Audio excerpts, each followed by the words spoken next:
The next great moment in Canadian sports history starts today. These remarks were uttered in a video officially announcing that Toronto will be home to the newest franchise of the Women's National Basketball Association, WNBA. The launch was celebrated at a news conference in the city on Thursday, attended by Prime Minister Justin Trudeau, Toronto Mayor Olivia Chow, and rap superstar Drake, who is an ambassador for city's NBA team. The new franchise will be the WNBA's 14th and the league's first expansion outside of the U.S. It is also a monumental moment for women's sports in the country, especially considering that basketball was invented by a Canadian. The team, which is set to begin playing in 2026, has yet to be named. But people are already buzzing about its name and marketing, and what message the team will be sending to Canada and the world with its branding. On social media, one user suggested the Toronto Dragons, which was on the short list of names for the Raptors. The Toronto Aurora was floated by CBC reporter Tom Harrington as a nod to the Northern Lights. Others suggested Northstars or Huskies, the name of a historic basketball team in Toronto that predated the Raptors and disbanded in 1947 after only one season. Larry Tanenbaum, the Toronto businessman who was awarded city's WNBA franchise for $50 AM, $36.5 million, £28.7 million, told the Associated Press that the team will take its time in choosing a name and will solicit public input.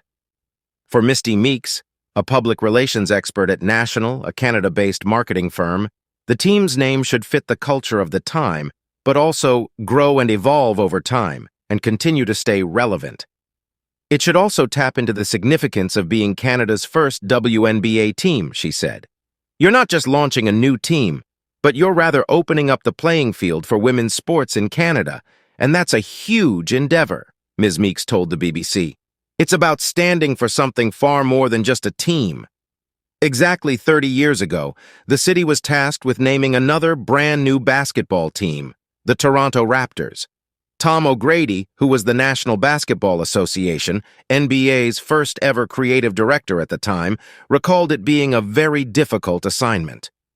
You've got to remember that in the early 1990s, the Maple Leafs were a religion in Toronto sports at the time, he told the BBC, referencing the ice hockey team. It was hockey and then everything else. The city's baseball team, the Toronto Blue Jays, was also coming out of 2 consecutive championship wins.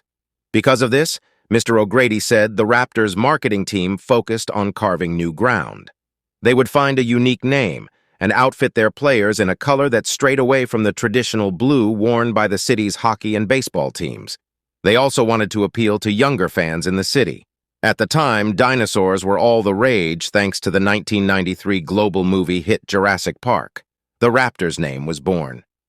It was perfect for what we were trying to do, Mr. O'Grady said. It appealed to children and positioned the Toronto Raptors as an international brand. Everybody loves dinosaurs. The marketing team still wanted to put the name to the test and engage fans by holding a contest where Torontonians were able to vote for their favorite name from a list of 10. Besides the Raptors, other monikers included Bobcats, Beavers, and Hogs, a nod to Toronto's Hogtown nickname. Mr. O'Grady admitted that a couple of other names did receive more votes than the Raptors, but I think people didn't understand it. There were no pictures or logos then, he said. Many would argue that Mr. O'Grady and the NBA made the right call.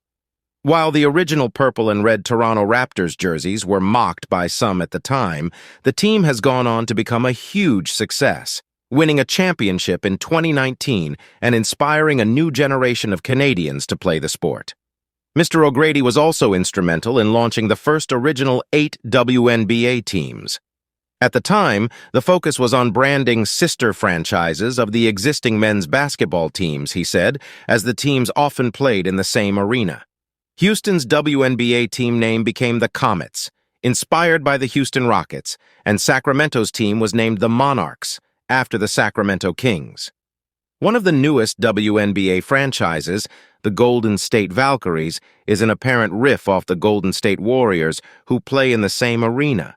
But Mr. O'Grady said Toronto's team has a chance to carve out its own identity, partly because they will play at a different venue from the Raptors, one where the city's professional women's hockey team also hosts its games.